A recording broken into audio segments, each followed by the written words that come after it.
Não vou negar quem sou, não há máscara em mim.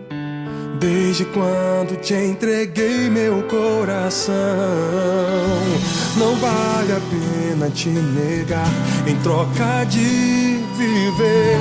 Se morrer por ti, pra mim significa viver.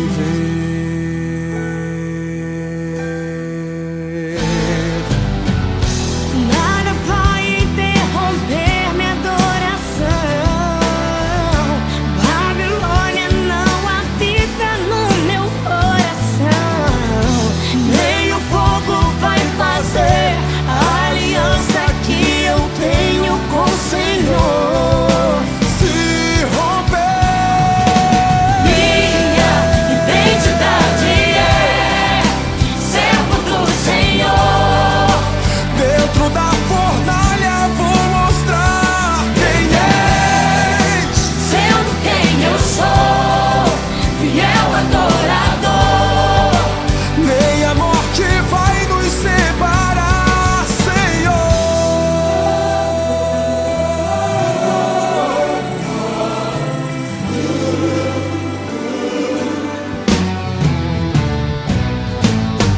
Não vou negar quem sou, não há máscara em mim.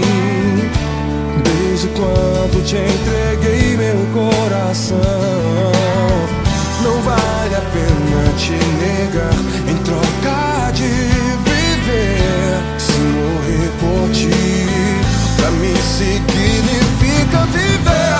Nada vai interromper minha adoração. Babilônia não habita no meu coração.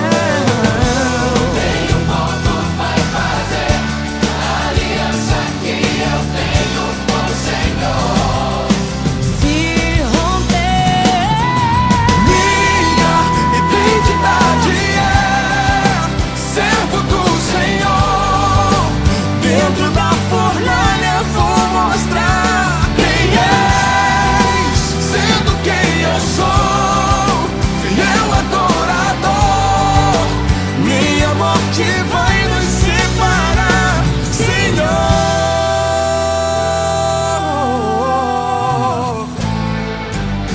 Sadraque, Mesaque e Abednego, jovens demais pra morrerem cedo, ligaram o pedido de um rei. O decreto era que adorasse a imagem que ele fez. Quem não adorasse seria lançado dentro da fornalha ardente de fogo. E foi dessa forma que aconteceu. Mas a verdade é que o rei enlouqueceu. mas havia um quarto homem e com ele passeava no meio do fogo, mas o fogo não queimava.